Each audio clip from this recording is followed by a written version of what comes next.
Sophisticated ignorance. Everything is fine. Everything is fine. I say that. I know. I say everything is fine when nothing's fine. Are you saying that's what I'm doing? Tomato, tomato. Let's not talk ketchup, shall we? All right. Let's not talk ketchup. Oh man. Yeah, no, I'm good. I'm good these days. I'm ready for the end of the year. I'm ready for this year to be over. In a good sense, not like in a bad sense. You know, I mean, it's been quite the year, which we say every year because at this point, you know, and December came so quick. See, it feels like it came lightning. You smoking crack? No, I said what? What? Funny. You're a funny one. I'm not. I'm trying to figure drugs. out what you. No one's doing drugs around here. Not the drugs that you may think. Even though I do need some drugs soon. My cousin's Do I need to plan an intervention? No, not those type of drugs. What type of drugs do you think I would do? I only know what kind of drugs. I don't know what you take. When you look at my face, I can't be judgmental. The first drug that comes to mind. Crack. Wow, wrong answer. Try again. Crack. Okay. The first reasonable drug that comes to mind, not just anyone. Do I really look like a rock user to you? I've seen a lot of intervention, and I don't know what that means. What does that mean? That's the show on A&E when there's like legit drug addicts that they all look normal until they're on drugs. You give me Adderall / ecstasy or Molly, but definitely Adderall.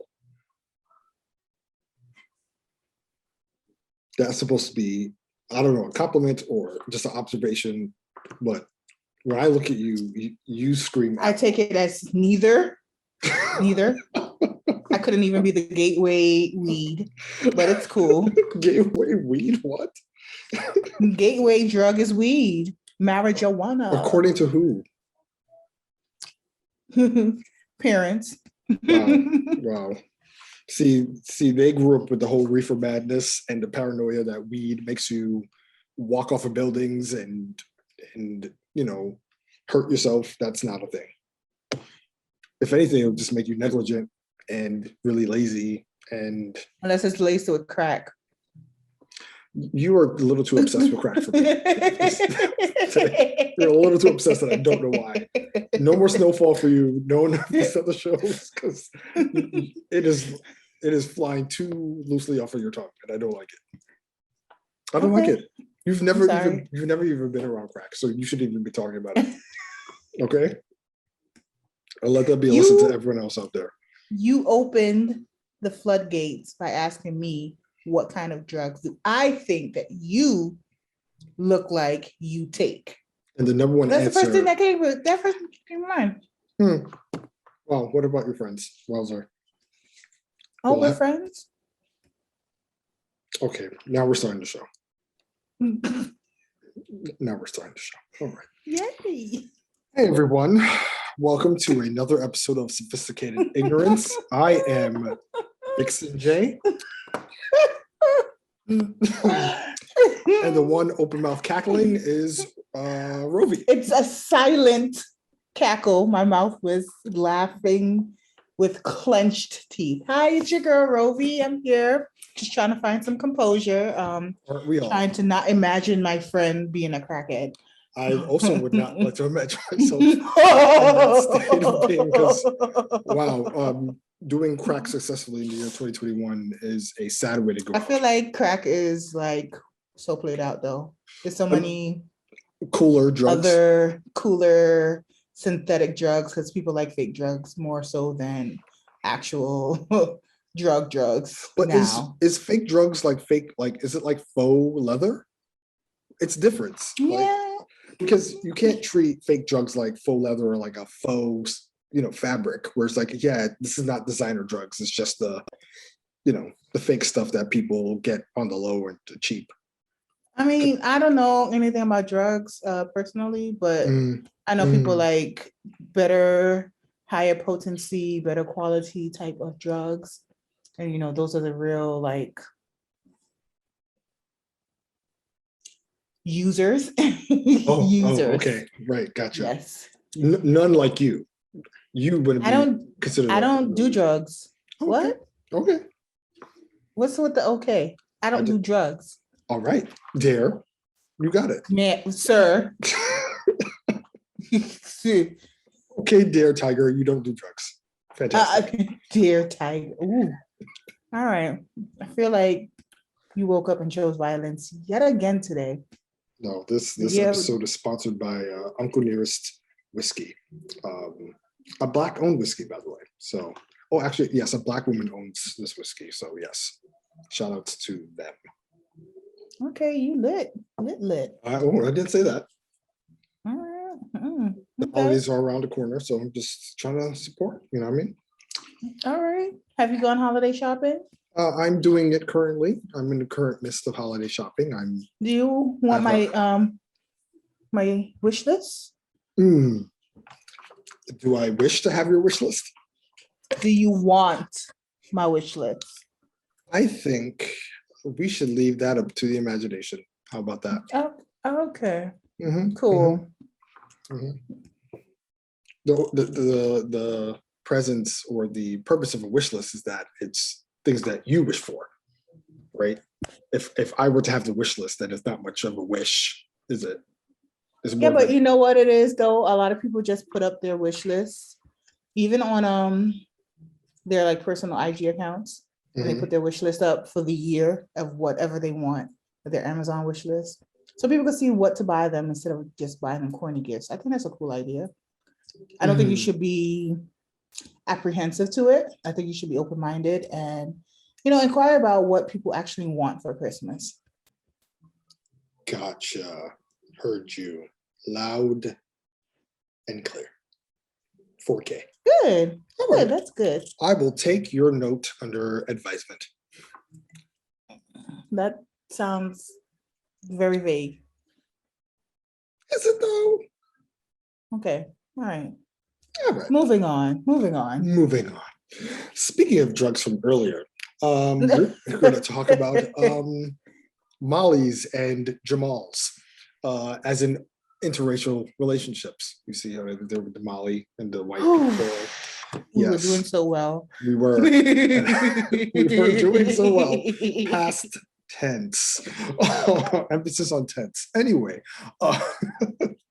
So yes, interracial dating, of course, always a hot topic. I mean, you know, you pop up and every day there's a new white and black getting together and, cementing their love for each other. But why does that get on our nerves? Why does that get under our gears? You know, now I know you live on TikTok a little bit more than I do, but I know that there was a recent trend where someone like a white girl would come onto the talks and say, so I started dating a white boy. Actually a black girl would say that. And then that would kind of cause a stir of commotion. So can you just emphasize that whole trend? Because I haven't really seen it too much. I've seen it here and there, but probably you have a little more insight on what that trend looks like. Okay, so there's like a trend. I mean, I don't know what kind of emotions it elicits for certain people. For me, it elicits jealousy because I would like to be down with the Swirl, but the Swirl don't like me. But it's a bunch of Black women on TikTok, and you know they have the TikTok lady voice. So I started dating a white boy. I hate the TikTok narration voice so much. I hate it. So annoying. I mean, that's what's in now. So she goes, you know, she says what she says. I started dating a white boy.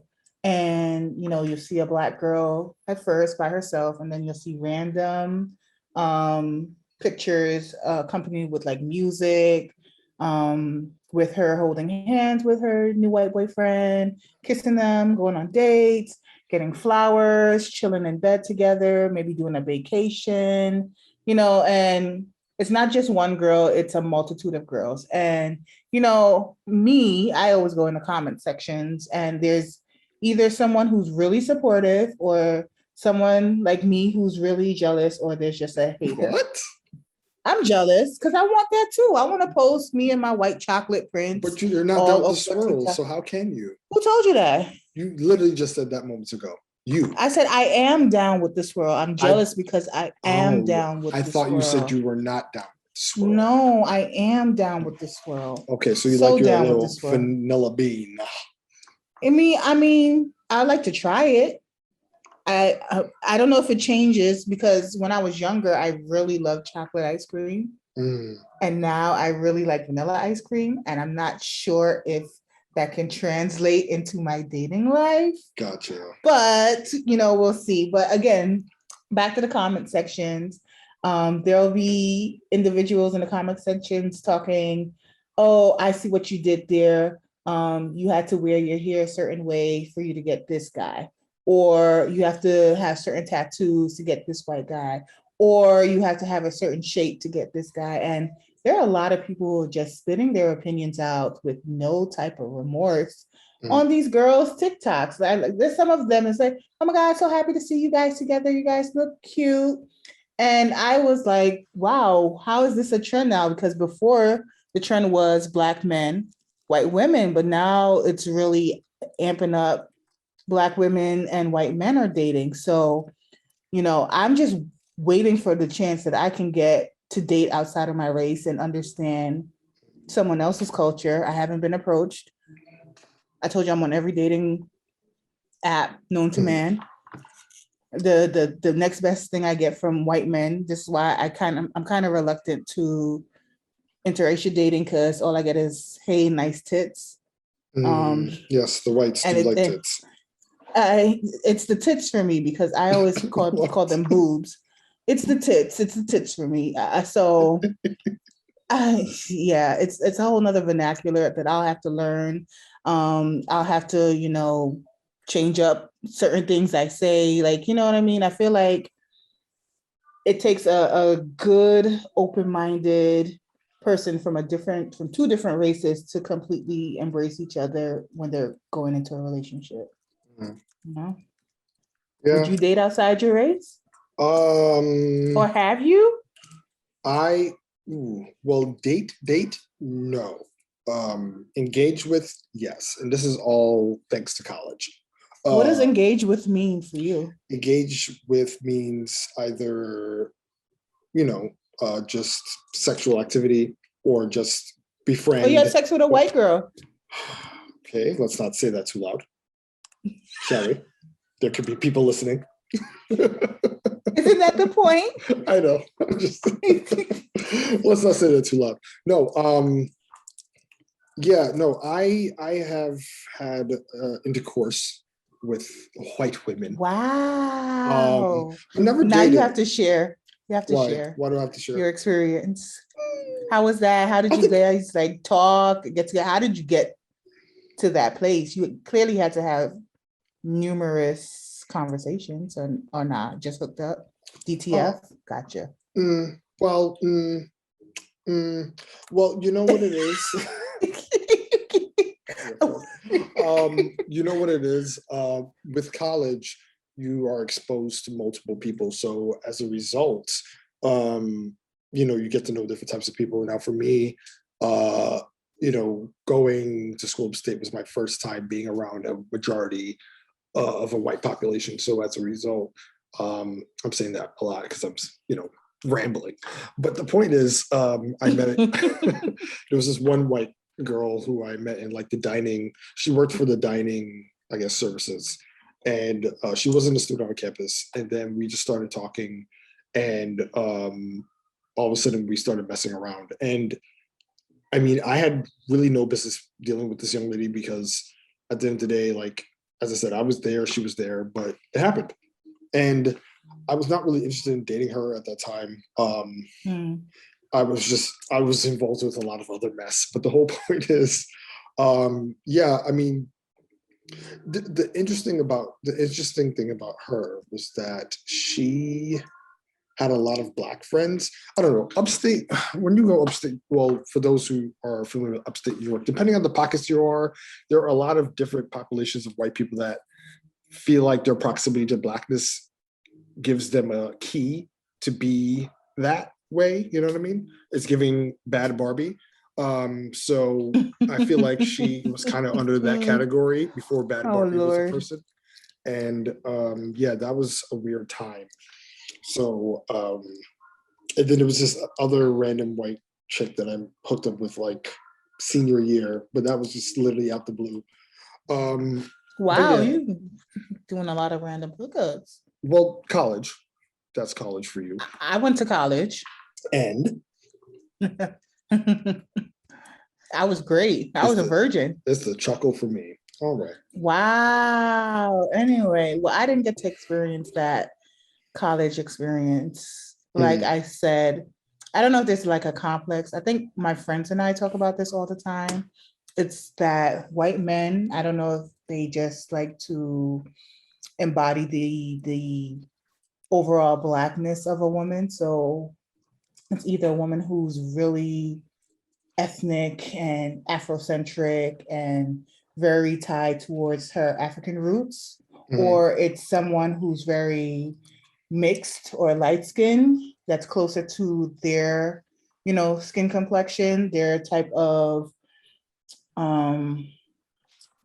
what's the word I'm looking for? Something that they're looking for that they're actually attracted to. Like there's no middle ground for the regular Black girl who's neither of the other spectrums and never gets chosen. And that's why I come from a place where I say I'm jealous because I don't get picked because my feature, I'm not dark skin, chocolatey, smooth cocoa butter, shea butter skin, and I'm not light skin Keisha. So right. Not light skin. It's like it's the toss up. I'm just in the middle. So it's like, hey, pick me, you'll have a good time. They're like, oh, well, we're not really attracted to you yet. You're not cool yet. You're not that cool yet. And in media, that's what's been portrayed a lot. For me growing up, that's what I've seen with all types of things like The Bachelor, watching that. Oh, The Bachelor. Mix-ish, Get Out, even Get Out. It's like real chocolate. There's not like somebody from Brooklyn that, there's no love story that I can connect with, or movie or short story or series that I've seen where it's just me, a regular chick from Brooklyn who falls in love with a regular white guy within the same vicinity. That story has never been told because we've never seen it. So yeah, so you're lucky to have that experience, I guess. The closest story, based on what you're saying, so remember Awkward Black Girl, circa early 2000s? Oh yeah. I think Issa Rae. I was a fan. Right, big fan as well. I think Issa Rae. She was with Jay. Exactly, White Jay. Right. Yeah. That was like the best thing. I think that was like the closest example to what you're talking about. Yeah, you know what? We might go off on a tangent. I was kind of sad that she switched gears with Insecure. And I was like, this is not the ABG that I'm used to. But the roots of it was there. I'm gonna ride. It's different. I'm gonna stick beside her. I'm gonna still stick beside her. Right. But yeah. Yeah, the roots of ABG were there. But yeah, it's totally different premise for sure. But yeah, no, that was definitely a classic back then. But yeah, I mean, when it comes to what you're saying, like media as well, even outside of the interracial aspects of things, like I've recently been noticing that, kind of similar to what you were saying, either the protagonist or the partner, they're never like the same shade. It's either, you have like a rich Black person, and then you have someone, all right. What? You have an Idris type that's engaging. All I said was melanated and yummy. I mean, what's wrong with that? Hey, you said you like chocolate, not me. I'm just, hey. I'm just taking your words and I'm using them. But no, extrapolating. Go ahead. yeah, you have like an Idris type as the main character, engaging with like gosh, what is that? Like any like light skinned Black actress, that you could think of, right? And if Paula not, Patton. right, Paula Patton, for example, old school. Or if you flip it the opposite way, you'd have like a rich, dark Black woman who is engaging with like a very light skinned or white, love interest. So it's always, you never see like two richly melanated people as the love interest at the same time. You know what I'm saying? Right. Predominantly, like if anything, I keep bringing up Insecure because I feel like Insecure is the only recent example of a show that has had multiple iterations of like different relationships. Like, for example, when Issa was dating Daniel, right? That was like the closest you saw of like two people of the similar, melanin structure that were like engaging on a show, of course, until Daniel kind of fell off the picture. But for the most part, that was kind of like the closest that I could think of, at least. But yeah, interracial, dating or just couples in media really play a role in how we kind of see them now. You know what I mean? For example, we have here this whole thread of this girl talking about her experiences with a white guy and how it compares to her dating a Black guy. So I don't know if you want to read it or want me to read it, or I can recall it. So this girl goes, I'm going to keep it all the way 100. To be honest, when I dated this white guy, I was on my best behavior. Didn't want to come off ghetto.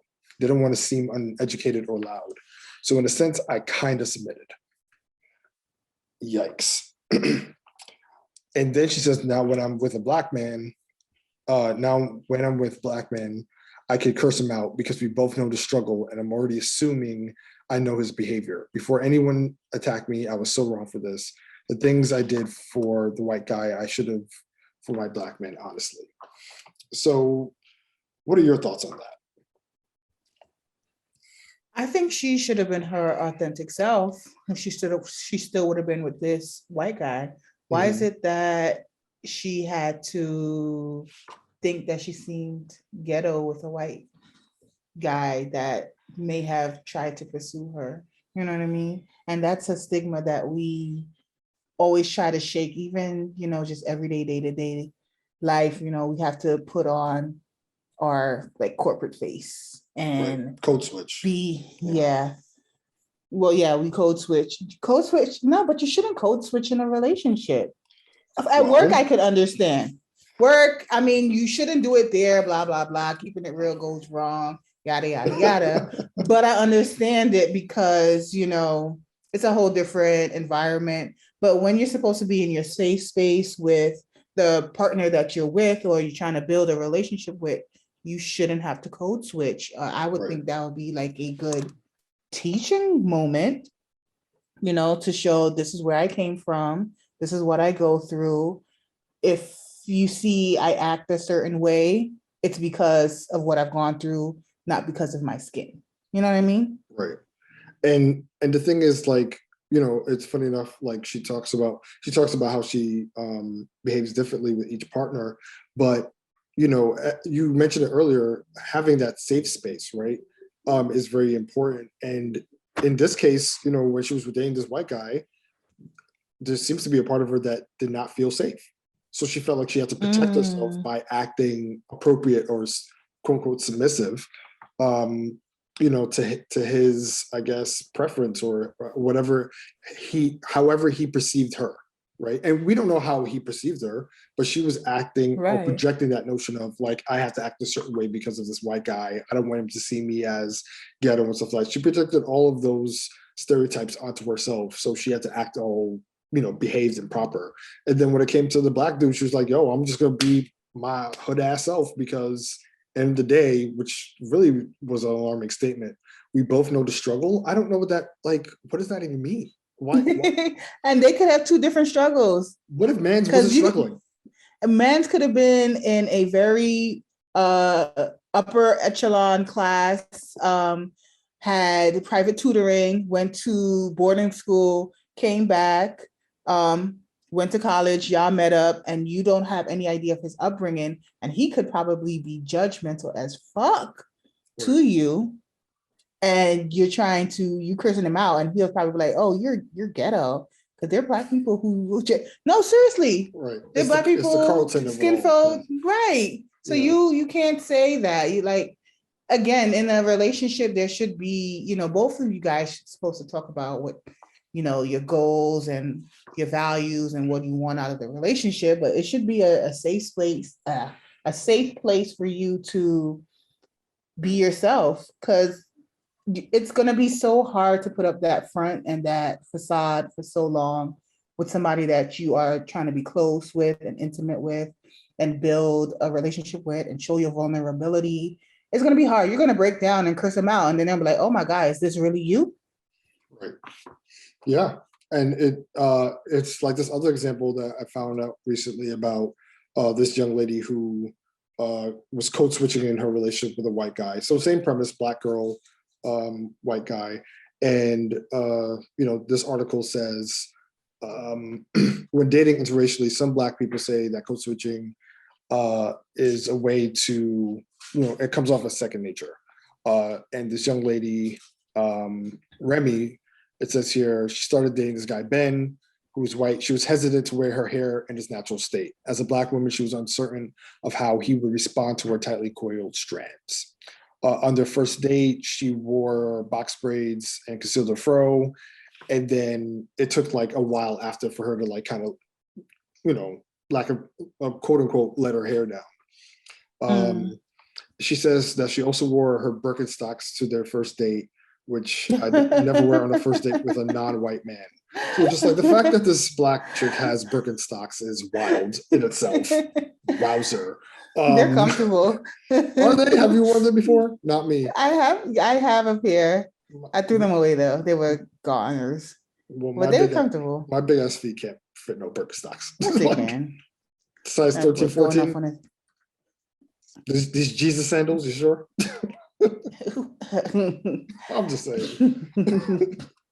Anyway, and then the article says here, the alteration of hairstyles, clothes, and interests in order to gain social acceptance and limit the risk of falling victim to bias is a form of code switching, right? A term that refers to the common practice of adapting, altering speech, dialect, all these things. So yes, another example of someone who felt like they had to code switch in their relationships and not be their authentic self in order to appease to their partner. Now, my question is that, can you, like, we know that it's not okay to not be your authentic self, but is that like a natural thing? Like, do you feel like if you were to date someone of the opposite race, you'd have to not necessarily go to the extremes of like not wear your hair naturally or whatever, but do you feel like a part of you would slightly like alter the way you engage with this person because of their race? I think the old me would have, because I wasn't really secure about who I was, but I get this is very individualized for the person. But the new me, if I go out with a person from a different race now, they're just going to see what they get and eat it. But I can understand where someone would want to, wear box braids instead of an afro, because, it's historically tied that Black women don't have long hair, or Black women's hair is ugly. So in that sense, to save any quote unquote shame or talks about the hair, it's better to just put some braids in, put on a wig, have a weave, just build the confidence. And, it sucks that we have to do that, but even just dating in general, everybody puts their representative first. And then when the representative is gone and the layers are peeled back, you get to know the real person. And I've seen that with code switching in interracial relationships, it's usually, again, I think we've beaten this theme down for like the entire year, but the Black woman always seems to be the one who always code switch the most in a relationship. I'm sorry. I don't know why Black men, when they get into an interracial relationship, they don't seem to have to code switch at all. Yeah. This is who they are. You take them, the women accept them for who they are. But as a Black woman, we have to wear a certain type of clothing. We have to wear our hair a certain type of way. We have to talk with a certain type of vernacular. We have to sit a certain type of way. We have to exude this energy a certain type of way. Like, we always have to be put on. And we do that just to have a safety net. And every time I've heard like the stories of interracial dating and code switching, it's with a Black woman.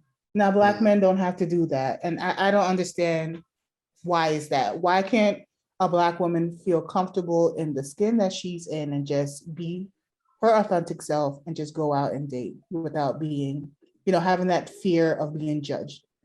Well, I'm going to break it down based on what I think. So I think there's there is a multi-leveled or multi-layered cake when it comes to that. First of all, we have to consider the gender bias of it all, right? A Black woman dating a white guy is more, I guess, acceptable, right, than a Black guy dating a white girl, right? Because when it comes to, I feel like when it comes to Black women dating white guys, some people may frame that as, oh, well, you know how these Black men are. Girl didn't have a choice but to go to the other side.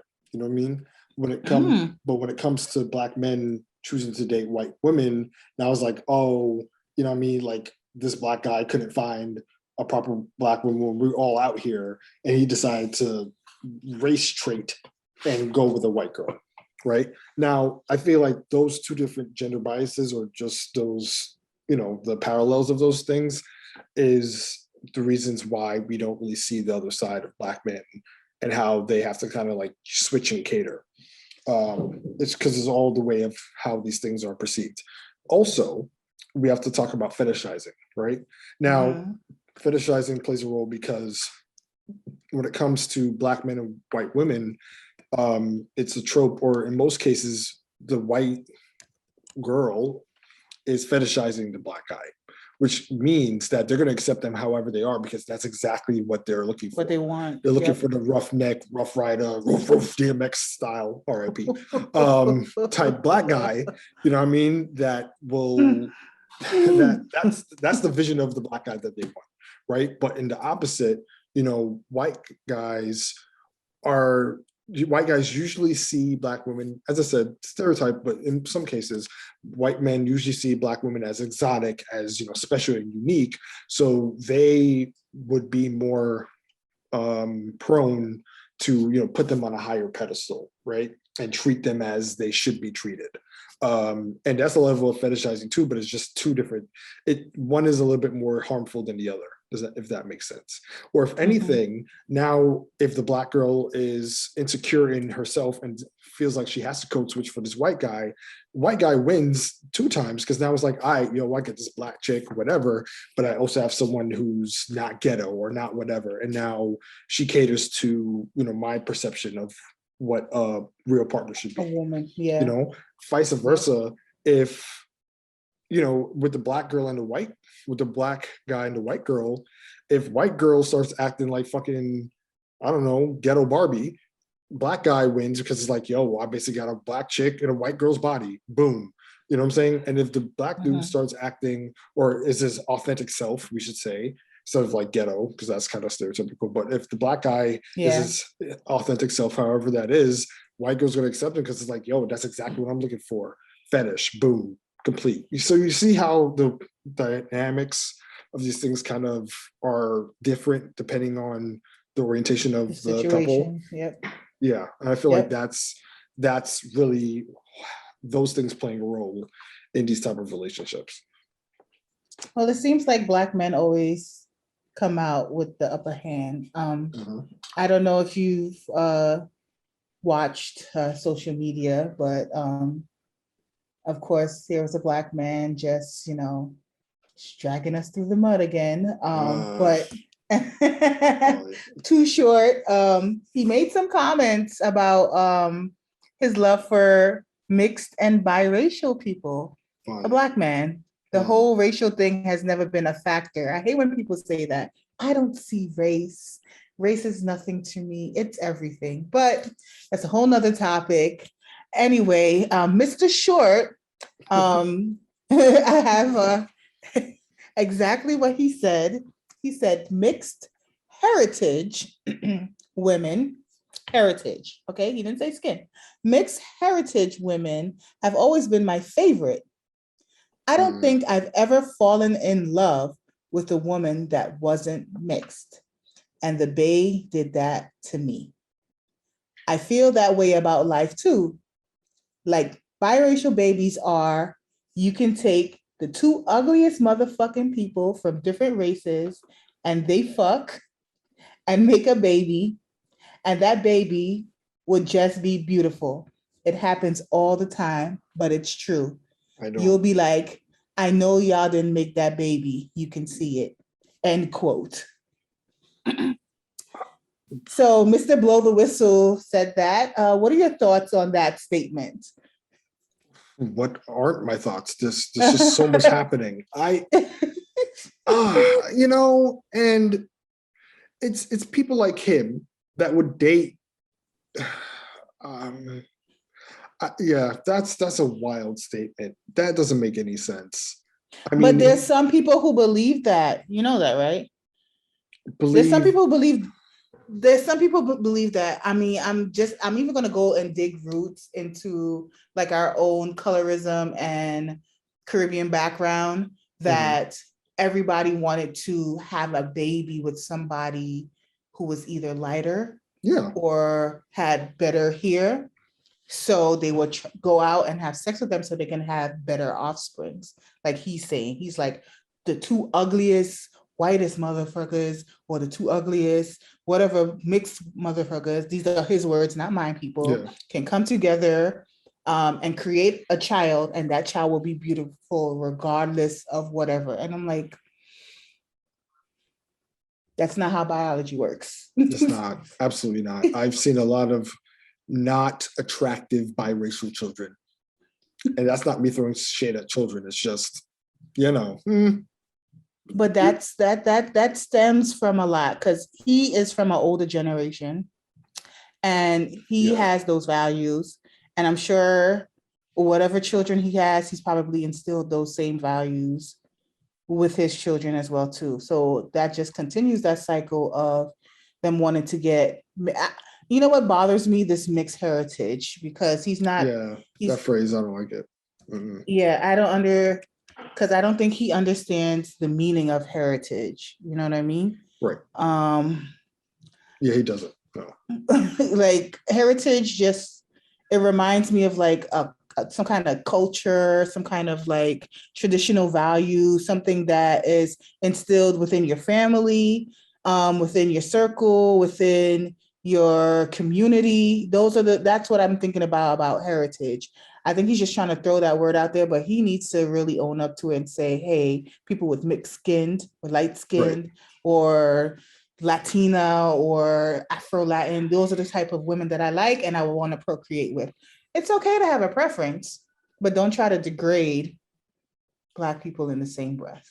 And that's the problem. Exactly what you said. And I feel like that's a lot of reasons why when Black men proclaim like, yo, I only date white chicks for me, mixed, whatever.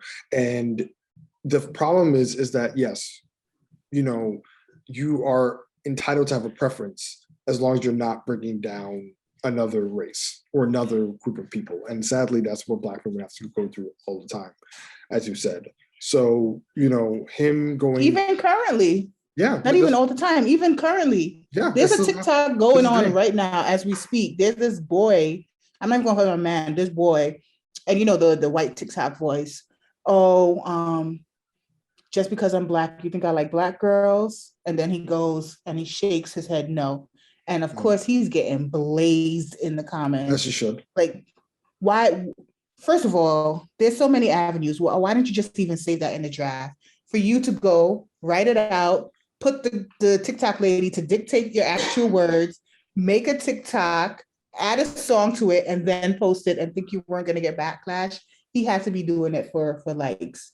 There's no way, because Oh, He was doing it for the hates. You think people post for hates? Because I'm sure his mom or his father, whoever, he's no, you know what? He's not even mixed. He's a Black kid. His mother is a Black woman, and he is just downright insulting her to her face. Hey, that's the part I don't understand. As you said the other day, men may date women, but they don't like women. And this is just another example. And you know, it comes down to the fact that you have once again the preferences, you know, people mix up preferences with, you know, all these other things, and it's harmful. It's harmful because they don't understand how they're harming their own community, or because they either don't want to relate to their community or they want to separate themselves and stuff. And that type of backlash, you know, it ripples. This is a general, as you said, too short, you know, this is his mentality, or this is his ideologies from when he was growing up. So he probably got this from his parents, the people around him, and this is just how he thinks. So now that those trains of thoughts are just going to pass on from generation to generation, and it's just not going to stop. And if we don't break the cycle now, then we're going to have niggas like Too Short and other people in that era to just keep perpetuating it. Now, thankfully, we are more level-headed and level-minded to realize like this is not a thing, or, you know, these are things that we don't practice because we understand the complexities of race and how they affect us, especially when it comes to being romantic or dating. And some people embrace it and other people don't, right? So, I mean, that person on TikTok, as I said, they were just being a troll. But definitely, you know, I feel like at the end of the day, because for me, I'm a proponent that love is love, regardless of race or color or whatever the case may be. But I also do recognize the challenge of, you know, engaging or deciding to be in a biracial relationship, not biracial, an interracial relationship. And, you know, if you are cognizant of those differences and cognizant of the different, I guess, ideologies that have been put in place, then, you know, I feel like interracial love is a little more challenging than, you know, love of the same races. Because let's say case in point, what happened recently? The whole thing with, I mean, what's the latest racial court case that we've had? The Kyle Rittenhouse. Let's take the Kyle Rittenhouse shenanigan, right? Now, depending on which race you are, you would definitely feel a certain way about this case, unless obviously you're like-minded and we all agree that that was bullshit. But now, you know, even just taking the racial, you know, tension of the past year or so, right? You know, as a Black woman or a Black man, you have more of a visceral like reaction to those things than, let's say, your white partner. And now you have to have that very awkward conversation or that awkward phase of like, hey, you know, I'm seeing people like me, you know, dying out in the street, while, you know, people like my partner, they have their privilege that protects them. And those two things, like I've heard a lot of scenarios where people have broken up because of, you know, the differences in privilege, or just like that level of blindness when it comes to things that are happening around them socially. And that's hard. You know what I'm saying? It's hard if your partner, especially in an interracial relationship, is not your ally. You know what I mean? And they don't understand the nuances of being that person of another race, or, you know, of those things. And it, you know, that could really get in the way of a relationship. So if you think, oh, I got to code switch just to appease to my partner, if you think that's like the brunt of it, imagine when these type of things hit us from left to right. You know what I'm saying? Like, how do you handle that? This is not like oh my gosh, you're meeting my parents for the first time, what do they think of you? Now it's like, yo, you know, there's this socially, racially charged thing that's happening in the world right now. I'm deeply affected by this. How are you being affected? And if those differences are clashing, how are we going to survive? You know what I mean? And I think those nuances, a lot of people don't factor in when it comes to interracial dating. Not saying that it's impossible, but it definitely poses a challenge. You know, it's so funny. I was just literally just thinking about this. The most type of pushback we get with interracial relationships are with straight heterosexual couples, like the LGBTQ I think. Yeah, They are so LGBTQI. accepting. They are so cute together. They're so accepting. And you know what? They would take, I seen like the lesbian TikTok. They just would take any type of shade flavor. Remember, I told you two spectrums, really light skin, really dark skin. You just see all the caramels in between. Right. The regular girls getting chosen. And it's like a big pushback within the straight heterosexual community that there's always some kind of challenge. And I don't understand that part at all. Well, I mean, to your point, yeah. I mean, yes and no. I don't know if I necessarily see it all the time, but people within the queer community, they have to deal with a lot of intersectionality when it comes to race. So not only do they have to deal with their queerness, but they also have to deal with race and they have to deal with other ideologies. So I feel like in certain cases, they're more accepting. Right. That intersectionality creates some common ground in certain cases, but I don't know if that necessarily means that they don't deal with the same things as heterosexual. Oh yeah, no, but no, not that they don't deal with the same things, but from an outside like standpoint, there's more of a pushback with heterosexual relationships. Like it's still not accepted in a sense. You know what I mean? It's still like, oh well, why is she with this guy and why do they have to code switch? You don't have to do that within a queer relationship because they accept you as you are. And then again, a lot of the Black women who are like lowering themselves to be accepted in their own heterosexual relationship where they're supposed to find their safe space, and it's contradictory because they're not safe because they're not being themselves. Right. Yeah. They're not being themselves. I think it's definitely case by case to your point. But yes, I think the heterosexual aspect of things definitely plays a role. Once again, because going back to the whole fetishizing notion of things, where it's like, the typical dynamic is that, once again, white girls would fetishize a Black guy, and white men usually fetishize Black women too, but the harm is different in many ways. So that's where I feel like most of the retort or the pushback comes in, because of historically how these things have been viewed. I mean, you could even pull it all the way back to slavery, which I personally don't love doing, but I mean, it does play a role. But right? That's where it stems from. Yeah, no, I know that's where it stems from. I'm not saying that's not like the catalyst of it, but I'm saying, even outside of the notion of slavery and how interracial relations have been back then, I feel like there's been so much advancement where even though there is an inkling of those similar tropes, I mean, nuances, of course, have changed the way that certain interracial relationships have panned out. I mean, you see a lot of non-toxic ones on social media, granted, social media, different lens, but there's a lot of non-toxic interracial relationships that are just like, yo, we are who we are, love is love, and this is who we choose to be with, and whatever issues we may have, we tackle later on. And then there's others, like for example, the baby and Danny Lay, I guess that's her name. Danny Lay. Right?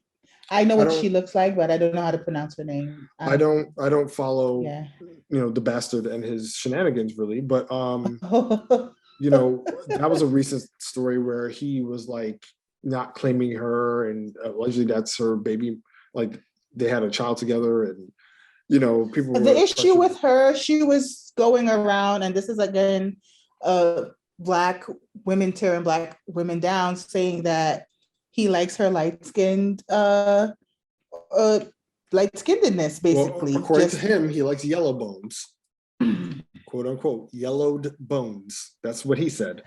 But hey, once again, I don't follow his preference, status. But at the end of the day, it's just like, people see the stuff that he would say or he was saying about, his preferences when it comes to dating, and then just the irony or the hypocrisy of how he was treating this young lady. I don't officially know her race on paper, so I'm not going to guess. She's whitish, lightish, mixedish. I still don't know. I don't get the research, so I'm going to call it mixedish for now. Mixedish for now. But okay, yeah. Can I just say what she is? Yes, sure, please. Educate the audience. She is Dominican. Now there's white Dominican and then there's, I guess, native Dominican. Am I being ignorant? I think I'm being ignorant right now. I don't. Okay, so I don't know if she was born there, but she has Dominican roots. So, Gotcha. but Dominicans are Afro-Latinas. So, yes, which is another spicy topic in itself because, Dominicans and color tone definitely. But she identifies herself as, I guess, a yellow bone. I guess that's a Southern thing, though. That's like isn't it? Yeah, it's a Southern thing. Very yellow. And yellow bone means light skin. Yeah. So I mean, there are. You should have said I'm amarillo something. I don't know. There's very fair skinned Dominicans, but once again, Dominicans have their own identity. Yeah, they have their own identity issues when it comes to color tone and stuff like that. So that's a whole different chapter in itself. But okay, the answer is okay. She's Dominican. Let's go with that as her identity. Either way, I mean, it still plays a role in how she the booby was treating her, and it's just strange. He still treated her like shit. Ain't that funny? Well, ain't that funny? There it goes. So I mean, what you gonna do?